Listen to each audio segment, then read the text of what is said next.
देखकर यह समझते देर नहीं लगी थी कि बाबूजी का अस्तित्व एक पायदान के समान होकर रह गया है। उनका उदास चेहरा देखकर लगा गले में कुछ अटक कर रह गया हो। फिर मैं चौकी में आकर भाभीयों के पास खड़ी हो गई थी। आलू छीलते छीलते छोटी भाभी की फुसफुसाहट कानों से टकराई। इतने लोगों को बुलाने से पहले यह तो सोच लिया होता कि इन सब के खान पान का प्रबंध हो भी पाएगा या नहीं। इन्होंने तो कहा था कि होटल में इंतजाम कर देंगे, हमें कौन सा शौक था सबको बुलाने का। छोटी भाभी की शिकायत का प्रत्युत्तर मटकते हुए बड़ी भाभी बड़ी साफ गोई से दे गई। मुझे ऐसा लगा दोनों ही बड़ी सफाई से बाबूजी को दोषी ठहरा गई। अम्मा में यह गुर तो था कि वह मुस्तैदी से चौका भी संभालती और बहुओं से काम भी करवा लेती थी। अतएव मैंने बाबूजी को समझाने के लिहाज से कहा कि बाबूजी, आजकल हर व्यक्ति अपना जीवन अपने तरीके से जीना चाहता है, दूसरे का हस्तक्षेप कोई नहीं चाहता। क्या मतलब? बाबूजी ने चौंक कर प्रश्न किया। अगर भैया भाभी का मन नहीं था तो जोर जबरदस्ती करके आपने प्रतिभोज का आयोजन क्यों किया? रुकते रुकते मैंने अपना मंतव्य स्पष्ट कर दिया। पूजा, तो क्या प्रतिभोज करवाना अपराध है बेटी?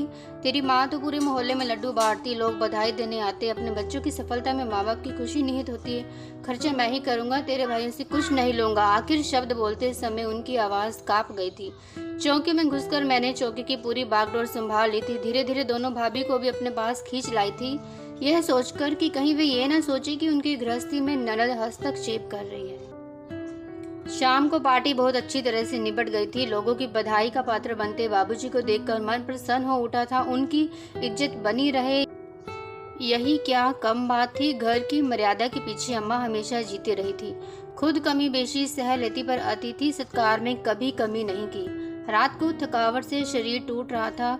काम मैंने किया था और खर्चा बाबूजी ने। दोनों भैया भाभी तो मेहमान बनकर ही बैठे रहे थे, लेकिन फिर भी उनके चेहरे देखकर ऐसा लग रहा था जैसे पार्टी में बैठकर ही उन्होंने एहसान किया हो। दूसरे दिन सुबह ही मैंने बाबूजी के कमरे के जाले उतारे, मैली चादर, तकिया, गिलाफ, पर्दे उतार कर दूसरे चढ़ाए और अपने हाथ से धोकर सब कपड़े अलमारी में तह लगाकर रख दिए। दोपहर में भाभी दाल चावल सब्जी रोटी परोस कर थाली में बाबूजी के पास रख गई थी। मैं हैरान से सोचने लगी कि धीरे धीरे खाने वाले बाबूजी एक साथ ये सारा भोजन कैसे कर पाएंगे। उनकी थाली में गर्म रोटी परोसने से पहले ही अम्मा ठंडी रोटी हटा दिया करती थी। उठकर उन्होंने गर्मा गर्म फुल्का परोसा तो आत्म तृप्ति का बोध हुआ था मुझे। शाम को बाबूजी मुझे लंबी सैर के लिए ले गए थे। पूरे रास्ते मुझे विवेकानंद स्वामी राम तीर्थ की जीवन गाथाएं सुनाते रहे थे। कोई दुराव मन में नहीं था। कई बार मैंने भैया भाभी के बर्ताव के बारे में प्रश्न पूछने चाहे तो हंसकर टाल गए थे। माँ को याद करके उनकी वाणी जरूर कापी जा रही थी। घर लौटे तो बाबूजी अपने कमरे में चले गए थे। मुझे लग रहा था उन्होंने अपने चारों ओर एक सीमा रेखा सी खींच ली है, जिससे बाहर निकलना उनके लिए कठिन था। शायद वह अब खुद को घर के जंजाल से दूर रखना चाह रहे थे। खाने की मेज भाभीयों ने स्वादिष्ट पकवानों से सजा दी थी। ऐसा सुस्वाद भोजन तो अम्मा भी कम ही बना पाती थी। सभी स्वाद ले लेकर भोजन का आनंद ले रहे थे। बाबूजी घर के किस कोने में बैठे इसका ध्यान किसी को भी नहीं था। उन्हें बुलाने के विचार से मैं उठने लगी तो भैया ने टोका, ऐसा गरिष्ठ भोजन वे हजम नहीं कर पाएंगे तो कुछ हल्का बना देते हैं। अम्मा खुश चपाती के साथ बिना छोंक की दाल बाबूजी को रात के समय परोस देती थी। नहीं खाते थे तो खजूर और फल खिलाकर दूध ही दे देती थी, पर भूखे पेट उन्हें कभी नहीं सोने देती थी। मैंने मन ही मन सोचने लगी कि आखिर मेरी मेहमान नवाजी करने वाले भाई भाभी बाबूजी पर ही हर प्रकार की कतर ब्योत करने पर क्यों तुले थे।